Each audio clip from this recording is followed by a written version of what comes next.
पहलगाम के दहशतगर्दाना हमले से 6 दिन पहले ही इसकी ट्रांसफ़र हुई है। मैं बात कर रहा हूँ मोतीराम जट की, जो पाकिस्तान का जासूस है, जो सीआरपीएफ के अंदर एक असिस्टेंट सब इंस्पेक्टर की हैसियत से काम कर रहा था। आपको मालूम है कि 22 रन पहलगाम में 22 तारीख को जो दहशतगर्दाना हमला हुआ है, इस दहशतगर्दाना हमले से 6 दिन पहले इसकी पोस्टिंग हुई थी, इसकी ट्रांसफ़र हुई थी। यानी कि ये तब तक पहलगाम के अंदर ही तैनात था। इसकी बीवी के अकाउंट में पैसा आता था और बदले में ये आर्मी लोकेशंस, सीआरपीएफ की लोकेशंस और इंटेलिजेंस की जो सेंसिटिव इन्फॉर्मेशन है वो पाकिस्तान के साथ शेयर करता था। शुरुआत में तो एक लड़की इसके कांटेक्ट में आई जिसने इसे ट्रैप किया और बाद में पैसे की लालच देकर इससे जो है वो जासूसी का काम करवाया। ये सारी कहानी मोतीराम जट की है। मोतीराम जट ये वही शख्स है जो सीआरपीएफ में असिस्टेंट सब इंस्पेक्टर की हैसियत से काम कर रहा था और ये वही शख्स है जो जासूसी का काम कर रहा था। पहलगाम में जो दहशतगर्दाना हमला होता है उससे 6 दिन पहले इसकी ट्रांसफ़र होती है। तब तक ये पहलगाम में ही तैनात था, इसकी पोस्टिंग पहलगाम में ही थी। और जब ये पूरा मामले की जांच पड़ताल शुरू होती है तो इसके सोशल मीडिया से ये मालूम चलता है कि ये जो पाकिस्तान के इंटेलिजेंस ऑफिसर्स हैं उनकी मदद कर रहा है और ये 2023 से ही उनके कांटेक्ट में था। इसकी बीवी के अकाउंट में लाखों रुपए आया है, बदले में जो है ये पाकिस्तान की जासूसी करता था। हालांकि इसे जो है वो पटियाला कोर्ट ने जो है वो इसे कस्टडी पे भी भेज दिया है, रिमांड पे भी भेज दिया है। जब एनआईए ने इसकी तहकीकात की, तफ्तीश की तो मालूम चला कि ये एक ऐसा शख्स है जो एक लंबे अरसे से उन सब लोगों के साथ मिलकर जो है वो काम कर रहा था। अब मैं आपको पढ़कर सुनाऊंगा। मैं पहले भी कहता हूँ, मैं आज भी कहता हूँ, जासूस किसी भी मज़हब का हो सकता है। वो मुस्लिम भी हो सकता है, वो हिंदू भी हो सकता है, वो सिख भी हो सकता है, वो ईसाई भी हो सकता है। लिहाजा किसी को भी धर्म की बुनियाद पर टारगेट कभी ना करें।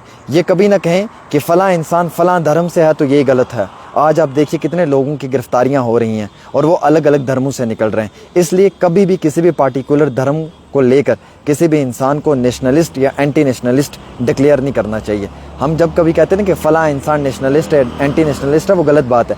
हमारे हाथ में किसी ने भी ये ताकत नहीं दी है कि हम किसी को नेशनलिस्ट या एंटी नेशनलिस्ट बनाएं।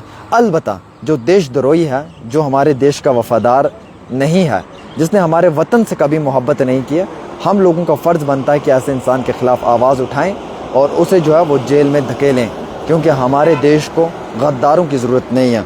मोतीराम जट ये एक्टिवली इन्वॉल्व था जासूसी में 2023 से। ये पाकिस्तान के इंटेलिजेंस ऑफिसर्स को हमारी नेशनल सिक्योरिटी की सारी इन्फॉर्मेशन देता था। मोतीराम जट का काम ये था कि इन्फॉर्मेशन पाकिस्तान के साथ शेयर करता था, बदले में पैसा लेता था। पैसा इसकी बीवी के अकाउंट में ट्रांसफ़र होता था फॉरेन अकाउंट से। एनआईए ने इसे अरेस्ट किया दिल्ली में। उसके बाद पहलगाम के जो अटैक लिंक्स हैं उन पर भी तहकीकात शुरू कर दी है। इसने शेयर किया आर्मी मूवमेंट, जब आर्मी की कॉन्वाई की मूवमेंट होती थी उसकी पूरी वीडियोस वगैरह बना के भेजता था या जासूसी करता था।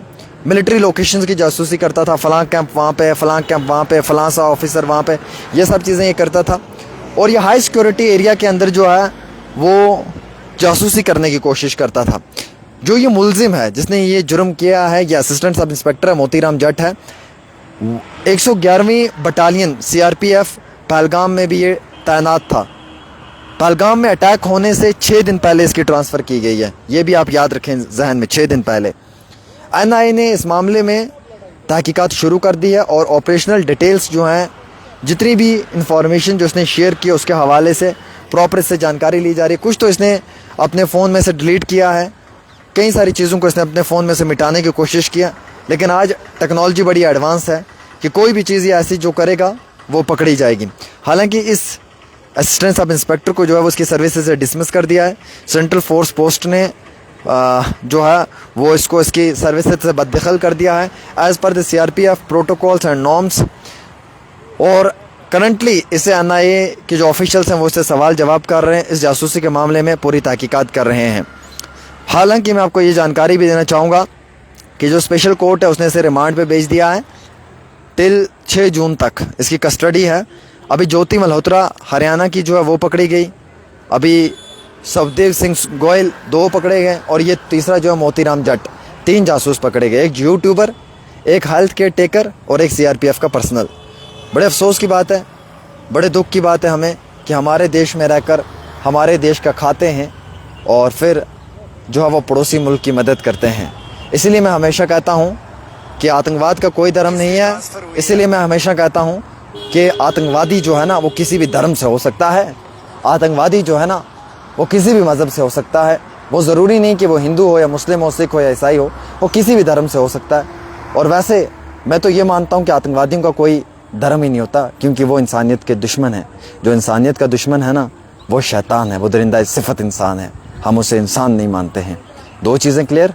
और तीसरी चीज़ सबसे बड़ी इंपॉर्टेंट ये है कि मालूम नहीं अभी और कितने सारे लोग ऐसे जासूस हमारे देश में छुप कर बैठे होंगे। उन जासूसों का भी पर्दाफाश करना इंतहाई बहुत ज़रूरी है। और मैं अपनी सिक्योरिटी एजेंसीज़ को मुबारकबाद दूंगा कि जो वक्तन फ़वक्तन इस तरीके के जासूसों का पर्दाफाश कर रही है। एक छोटी सी रिपोर्ट आमिर के साथ।